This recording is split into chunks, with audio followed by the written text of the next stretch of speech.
Enjoyment ಬಗ್ಗೆ. Then ಇನ್ನು ಗಿಲ್ಲಿ ಅವರಿಂದ ಇವತ್ತು ಬಿಗ್ ಬಾಸ್ ಹಳ್ಳಿ ಹಳ್ಳಿಗೂ ರೀಚ್ ಆಗಿದೆ ಬಿಕಾಸ್ ಆಫ್ ಕಾಮಿಡಿ. ಜನ ಎಲ್ಲ ತಮ್ಮ ಸ್ಟ್ರೆಸ್ಸು ಮತ್ತು ಒಂದಷ್ಟು ಟೆನ್ಷನ್ಸ್ ಎಲ್ಲ ಇರುತ್ತೆ. ಬಿಗ್ ಬಾಸ್ ಕೂತ್ಕೊಂಡು ನೋಡಿದ್ರೆ ಗಿಲ್ಲಿ ಕಾಮಿಡಿ ಮಾಡ್ತಾನೆ.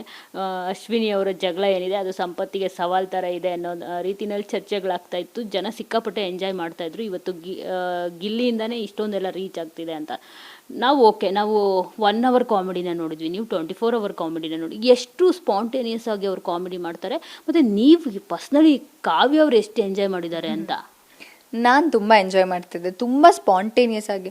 ಆಮೇಲೆ ಅವ್ನು ಏನು ಎಫರ್ಟ್ ಹಾಕಿ ಆ ಥರದ್ದು ಕಾಮಿಡಿ ಮಾಡ್ತಿರಲಿಲ್ಲ. ಫ್ಲೋ ಅಲ್ಲಿ ಆರಾಮಾಗಿ ಹೇಳ್ತಿದ್ದ, ಅದೇ ನಗು ತರಿಸೋದು ನನಗೆ ಎಲ್ರಿಗೂ ಮನೇಲಿ. ಸೊ ಬಿಗ್ ಬಾಸ್ ಮನೇಲಿ ಅದೇ ಎಫರ್ಟ್ಲೆಸ್ಲಿ ನೀನು ಏನು ಮಾಡ್ತೀಯ ಆವಾಗಲೇ ಅದು ಚೆನ್ನಾಗಿ ಅನಿಸೋದು. ಸೊ ಅವನು ಅದರಲ್ಲಿ ತುಂಬ ಮಾಸ್ಟರ್ ಇದ್ದ. ಮತ್ತು ಗಿಲ್ಲಿ ಅವ್ರ ನಿಯತ್ತಿನ ಬಗ್ಗೆ ಹೇಳೋದಾದರೆ ಎಲ್ಲರೂ ಬಿಟ್ಕೊಟ್ರು ಬಿಡಿ, ಅವರು ಇಲ್ಲ ಅಂತ ಹೇಳಿಲ್ಲ. ಬಟ್ ನಿಮ್ಮನ್ನು ಮಾತ್ರ ಕೊನೆವರೆಗೂ ಬಿಟ್ಕೊಡ್ಲೇ ಇಲ್ಲ ಅವರು. ಸೊ ಅದ್ರ ಬಗ್ಗೆ ಹೇಳೋದಾದರೆ ಕಾವ್ಯ ಅವರು ಎಸ್ಪೆಷಲಿ ನೀವು ಅವ್ರನ್ನ ಬಿಟ್ಕೊಡ್ಲಿಲ್ಲ ಬಿಡಿ, ಅಷ್ಟೇ ಜಂಟಿಯಾಗೇ ಬಂತು. ಜೊತೆಗೆ ಧ್ರುವಂತ್ ಅವ್ರಿಗೊಂದು ಮಾತು ಹೇಳ್ತಾರೆ ಅಶ್ವಿನಿ ಅವ್ರ ಬಗ್ಗೆ ಹಿಂದೆ ಮಾತಾಡಿದಾಗ, ಕಟಾಯಿಸ್ಬೇಡ ಜೊತೆಲೇ ಇದ್ದು ಅಂತ ಹೇಳ್ಬಿಟ್ಟು. ಆ ನೇಚರ್ ಬಗ್ಗೆ ಏನು ಹೇಳ್ತೀರಿ ನೀವು? ಅವರು ಕೊನೆವರೆಗೂ ನಿಮ್ಮನ್ನು ಬಿಟ್ಕೊಂಡು ನಾವು ಅಂದ್ಕೊಂಡ್ವಿ ಇವರಿಬ್ಬರು ಮಧ್ಯೆ ಯಾವಾಗ ಗೇಮ್ಸ್ ಇಡ್ತಾರೋ, ಯಾವಾಗ ಸ್ಪ್ಲಿಟ್ ಆಗ್ತಾರೋ, ಅವಾಗ ಯಾರ ರಿಯಲ್ ಮುಖವಾಡ ಆಚೆ ಬರುತ್ತೋ ಕಾಯಬೇಕು ಅಂತ. ಬಟ್ ಅದಾಗಲೂ ಇಲ್ಲ. ಜೊತೆಗೆ ಅವ್ರು ನಿಮ್ಮನ್ನು ಕೊನೆವರೆಗೂ ಬಿಟ್ಕೊಡ್ಲೇ ಇಲ್ಲ. ಒಂದು ಗುಣದ ಬಗ್ಗೆ ಏನು ಹೇಳ್ತೀವಿ ಅಂತ?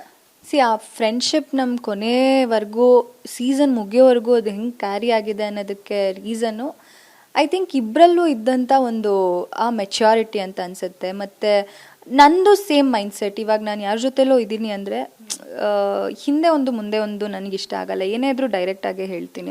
ಆ ಥರದ್ದು ಒಂದು ಕ್ಯಾರೆಕ್ಟರ್. ಸೇಮ್ ಗಿಲ್ಲಿ ಕೂಡ ಏನೇ ಇದ್ರೂ ಅವ್ನು ಡೈರೆಕ್ಟಾಗೇ ಹೇಳ್ತಾನೆ. ಏನಾದರೂ ಇದ್ದರೆ ಡೈರೆಕ್ಟಾಗೇ ಬಂದು ಕೂತು ಮಾತಾಡೋದು, ಹಿಂದೆ ಎಲ್ಲೂ ಕೂತು ಮಾತಾಡಲ್ಲ ಅವನು. ಆ ಒಂದು ಇಬ್ಬರಲ್ಲೂ ಆ ಒಂದು ಇದ್ದಿದ್ರಿಂದಾನೇ ಫ್ರೆಂಡ್ಶಿಪ್ ಕೊನೆವರೆಗೂ ಉಳ್ಕೊಂತ. ಇಬ್ಬರಲ್ಲಿ ಯಾರಾದರೂ ಒಬ್ಬರು ಇಲ್ಲ ನಾನು ಆ ಥರ ಏನೋ ಮಾಡಿದಿದ್ರೆ ಅವನಿಗೆ ಅದು ಗೊತ್ತಾಗಿ ಅವನೇ ಡ್ರಾಪ್ ಆಗ್ತಿದ್ದ, ಇಲ್ಲ ಅವ್ನು ನಂಗೆ ಮಾಡಿದಿದ್ರೆ ನನಗೆ ಗೊತ್ತಾಗಿ ನಾನೇ ಡ್ರಾಪ್ ಆಗ್ತಿದ್ದೆ.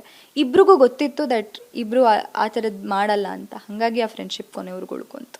ಸೊ ಇನ್ನು ಇವತ್ತಿಗೂ ನಾನು ನೋಡ್ತಾ ಇದ್ದೆ ಒಂದಷ್ಟು ಸ್ಕ್ರೀನ್ಶಾಟ್ಗಳು. ಗಿಲ್ಲಿ ಜೊತೆ ನಿಮಗೂ ಓಟ್ ಹಾಕಿರ್ತಾಯಿದ್ರು. ಅವ್ರಿಗೆ 60 ಹಾಕಿದರೆ ನಿಮಗೆ 33 ಆ ಥರ ಹಾಕಿರ್ತಾಯಿದ್ರು. ಸೊ ಇವ್ರನ್ನ ಬಿಟ್ಟಾಕಿ ನಿಮ್ಮನ್ನು ಹೇಟ್ ಮಾಡೋರನ್ನ, ನೀವೇನೇ ಮಾಡೋದು ತಪ್ಪು ಅನ್ನೋರನ್ನ. ಸೊ ನಿಮಗೆ ಗಿಲ್ಲಿ ಫ್ಯಾನ್ಸ್ ಕೂಡ ಓಟ್ ಹಾಕಿದ್ದಾರೆ, ನಿಮ್ಮ ಫ್ಯಾನ್ಸ್ ಕೂಡ ಓಟ್ ಹಾಕಿದ್ದಾರೆ. ಗಿಲ್ಲಿ ಫ್ಯಾನ್ಸ್ಗೆ ಸ್ಪೆಷಲಿ ಏನು ಹೇಳ್ತಾರೆ ಕಾವ್ಯ ಅವರು ಅಂತ? ಥ್ಯಾಂಕ್ ಯು ಸೋ ಮಚ್ ಎಲ್ರಿಗೂ, ಪ್ರತಿಯೊಬ್ಬರು ನನಗೆ ಓಟ್ ಹಾಕಿರೋ ಪ್ರತಿಯೊಬ್ಬರಿಗೂ ಥ್ಯಾಂಕ್ ಯು. ಒಂದು ಎಫರ್ಟ್ ಇದೆಯಲ್ಲ, ಶೋ ಎಲ್ಲರೂ ನೋಡ್ತಾರೆ, ಬಟ್ ಓಟ್ ಹಾಕಬೇಕು ಅನ್ನೋದು ಎಫರ್ಟ್ ಇದೆಯಲ್ಲ ಅದು ಎಲ್ರಿಗೂ ಬರಲ್ಲ. ಅಂದರೆ ಅಷ್ಟು ಮನಸ್ಸಿಗೆ ನಾವು ನಿಮ್ಗೆ ಹತ್ತಿರ ಆಗಿದ್ರಷ್ಟೇ ಮಾಡೋಕ್ಕಾಗೋದು. ಆ ನಿಮ್ಮ ಪ್ರೀತಿಗೆ ನಾನು ಯಾವಾಗಲೂ ತುಂಬ ಹೃದಯದ ಧನ್ಯವಾದಗಳು.